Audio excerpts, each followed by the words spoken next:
Coolest summer 2024। मुझे लगता है कि ये सबसे ठंडी गर्मियाँ होने वाली हैं, क्योंकि रिकॉर्ड उठा के देखोगे तो 2022, 2023 और 2024 हर साल गर्मी इतनी तेज़ी से बढ़ रही है कि हमें आइडिया भी नहीं है कि आने वाले सालों में क्या होने वाला है। 2030 की एक रिपोर्ट है जिसमें वर्ल्ड बैंक ने बताया कि ऑल ओवर वर्ल्ड में 80 मिलियन लोगों को इससे फ़र्क पड़ने वाला है, और उसमें से सबसे ज़्यादा रेशो जो है वो इंडियंस का है जिनको फ़र्क पड़ने वाला है इससे।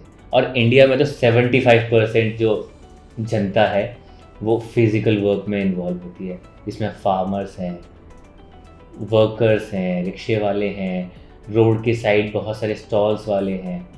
तो मुझे लगता है कि हमें ये बहुत ही इम्पॉर्टेंट टॉपिक है जिसमें हमें ध्यान देना चाहिए। दिन ब दिन हम लोग बस कंक्रीट के जंगल्स बनाए जा रहे हैं जिसकी कोई लिमिट ही नहीं है। डेवलपमेंट के नाम पे बहुत कुछ तो बदल रहा है, पर ये अर्थ भी बदल रही है और इस मदर नेचर अर्थ को बहुत प्रॉब्लम हो रही है। उसकी वजह से हमें कितनी प्रॉब्लम होने वाली है उसका हमें अंदाज़ा भी नहीं है। बहुत सारी एजेंसीज बहुत सारे प्रेडिक्शंस कर रही हैं, पर वो प्रेडिक्शंस हर साल चेंज हो रहे हैं। 2022 सबसे ज़्यादा गर्म था, उसके बाद 2023 में तो कई हज़ारों सालों के रिकॉर्ड टूट गए, और अब 2024 इतनी सारी नई चीज़ें लेके आया है कि हर महीने ऐसे रिकॉर्ड टूट रहे हैं जो हम इमेजिन भी नहीं कर सकते। मतलब आप स्टेट्स की न्यूज़ उठा के देखोगे कि ट्रांसफार्मर्स में आग लग रही है। दिल्ली में गर्मी की वजह से इलेक्ट्रिसिटी की डिमांड बढ़ गई, मतलब सारे सालों के रिकॉर्ड टूट गए। 8,000 से भी ज़्यादा मेगावाट का डिमांड आया है नया।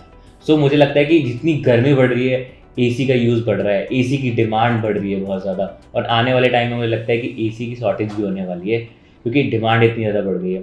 और मतलब मैं अपना एक्सपीरियंस शेयर करूँ तो मैं बचपन में फिर भी हम 2 महीने की छुट्टी में गाँव जाते थे, मतलब बाहर घूमते थे फिरते थे। बट अभी जो प्रॉब्लम आ रही है वो ये कि हम इतना ज़्यादा एसी में रहते हैं, जब बाहर निकलते हैं तो हीट स्ट्रोक्स आ रहे हैं लोगों को एकदम गर्मी से। उनकी बॉडी के साथ उनके साथ क्या हो रहा है उन्हें कोई आइडिया नहीं है।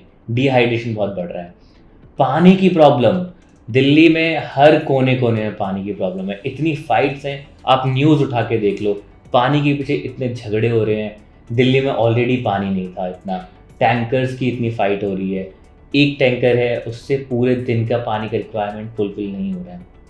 तो मुझे लगता है कि हमें अब बहुत ही पीक आ गया है। हम पहले भी, मैं समझता हूँ हम समझदारी दिखा रहे हैं, बट हमें अब और ज़्यादा समझदार बनने की ज़रूरत है। हमें छोटे छोटे कदम लेने चाहिए। हमें एक ट्री प्लांटेशन ड्राइव स्टार्ट करनी चाहिए। कहीं ना कहीं मुझे लगता है कि एक बेसिक नीड, जो बेसिक जो चीज़ है जो हम कर सकते हैं, दैट इज़ ट्री प्लांटेशन। आप अपने ही एरिया में कोई एक ऐसा प्लेस डिसाइड करो, आप अपना ऐसी जगह देखो जहाँ पे आप ट्री लगा सकते हो और उसकी केयर भी कर सकते हो। 5-6 महीने आपको बस इस मंथ लगाना है और इस पूरी गर्मी उसे बचाना है। विंटर्स में वो अपने आप बच जाएगा। उसके बाद अगले साल वो पेड़ बड़ा होगा, और आने वाले सालों में जैसे गर्मी बढ़ती जा रही है, 2030 ज़्यादा दूर नहीं है, 6 साल, बस 6 साल में आप देख रहे हो कि कितनी बड़ी एक, मतलब नेचुरल क्लैमिटी बोलो या फिर इसे मैन मेड बोलो, कि हमने खुद ने बनाई है। क्योंकि हमने सड़कें सारी तारकोल की बना दी, राइट। पूरी डाबर की सड़कें हैं, वो मतलब उससे इतनी हीट प्रोड्यूस होती है। फिर बिल्डिंग्स, हम सारी बिल्डिंग्स हम ग्लास की बनाते जा रहे हैं। ग्लास बिल्डिंग्स हैं, पूरा एनसीआर ग्लास बिल्डिंग्स का है। बाहर के कंट्रीज़ का टेम्परेचर बहुत कम है, इसलिए वहाँ की बिल्डिंग्स ग्लास की हो सकती हैं।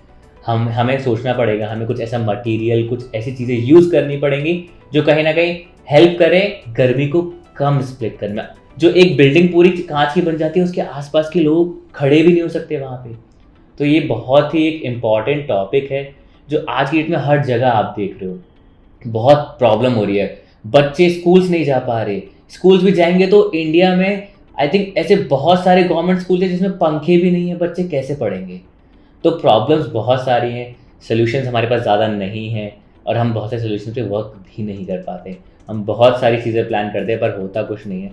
तो स्मॉल इनिशिएटिव यही है, इस एक कदम के साथ हम ट्री प्लांटेशन करें, और एक छोटे छोटे कदमों से एक बड़ा कदम, आप सोचो हम कितने सारे हैं। मैं हमेशा बोलता हूँ अगर हम थोड़ा छोटा सा भी एक कदम लेंगे तो हम बहुत कुछ बदल सकते हैं।